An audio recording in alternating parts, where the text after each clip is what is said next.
Hello, everybody. I am back. My name is Stacia, and I'm back with another Christmas movie for this year. Today's Christmas movie is going to be the 1984 TV movie version of A Christmas Carol. Yes, there are endless numbers of versions of A Christmas Carol, but this one is critically acclaimed from 1984.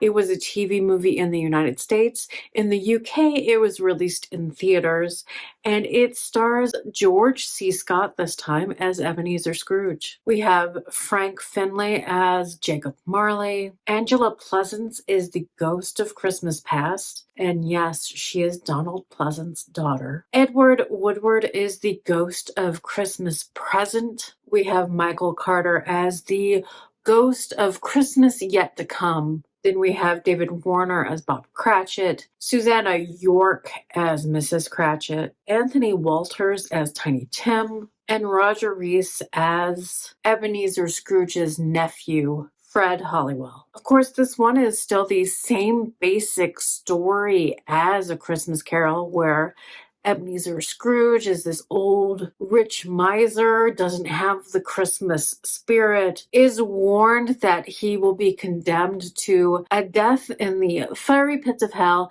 unless he changes his ways. And through the showings of three spirits, he changes his ways by the end and leads a happy, jolly life after that, based on the Charles Dickens short novel, A Christmas Carol.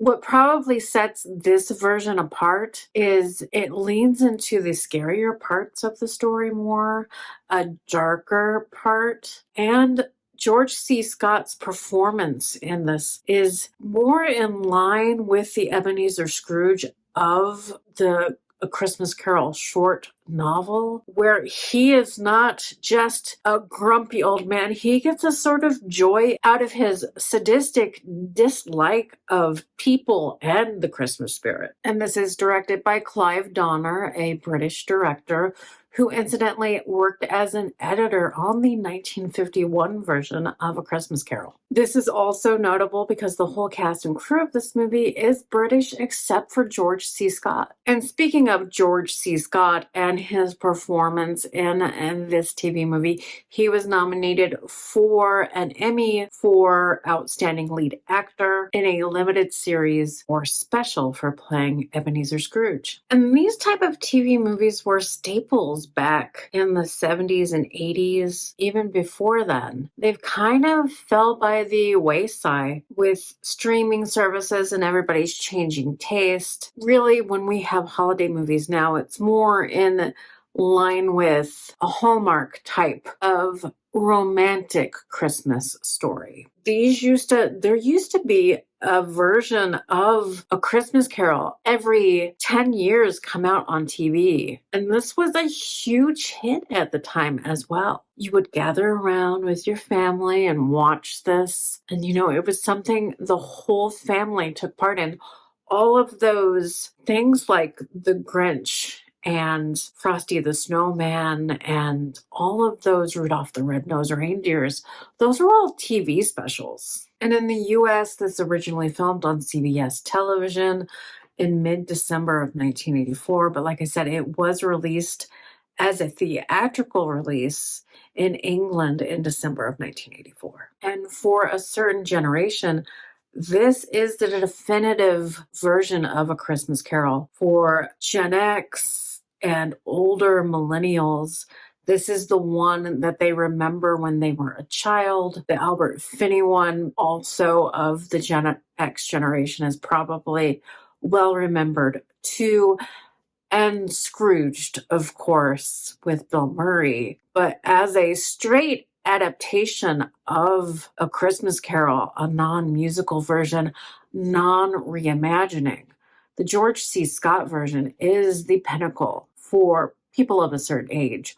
Although my favorite is still the Alastair Sims one. There is a reason for that. I grew up overseas, and the one that I saw every year was the 1950s version. Besides being a British production with cast and crew largely British, except, like I said, George C. Scott, This was filmed on location in the English Midlands, in the town of Shrewsbury, I believe that's it, which is like an old medieval town, which lends itself into the story, and it being of the time that it is really helps with the feeling of the period, the oldness of the story and the characters, and not it seeming like an 80s version of the movie. For a long time, this version actually wasn't available on television. It wasn't until the early 2000s that it was really shown on television besides its first original airing. When it started being shown by the Disney Corporation, and it is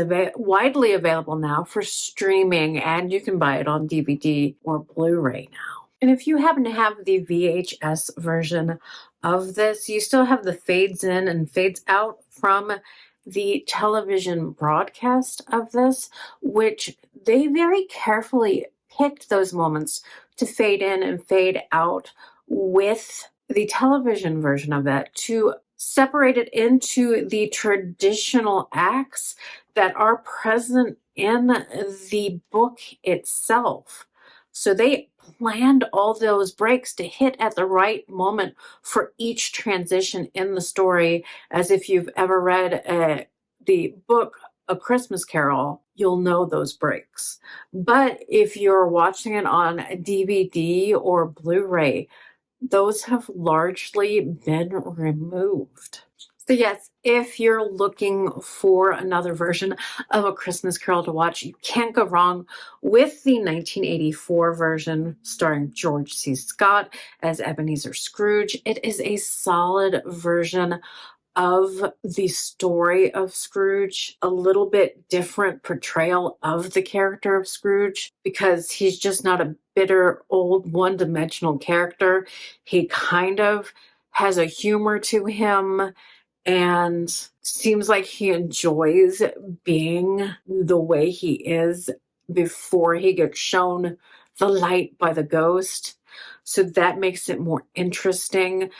The effects, dated but still hold up. They'll give you, especially if you're younger, give you a more chilling effect. If you're showing this to a kid, it's not too scary, I don't think, but it is just leans a little bit into the darker parts than other versions of A Christmas Carol. Of course, there is a lot of other versions of A Christmas Carol, so you have a whole bunch to choose from.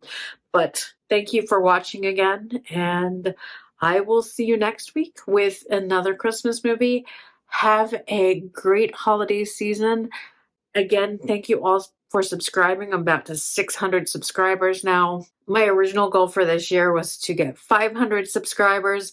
I reached that at the beginning of November. So my new goal was to get to 600 subscribers by the end of 2024, and I have achieved that goal as well. So thank you very much. And if you're new to watching this and you like this, consider subscribing. I come on here every week and discuss a new movie that I like, and I'm just a girl on the internet that likes to talk about movies and likes the community of talking about movies. I enjoy your comments, your memories of movies, suggestions of movies, and I invite you to join in on that conversation. Subscribe, comment, and don't forget to like the video. But I love you all. See you next time. Bye.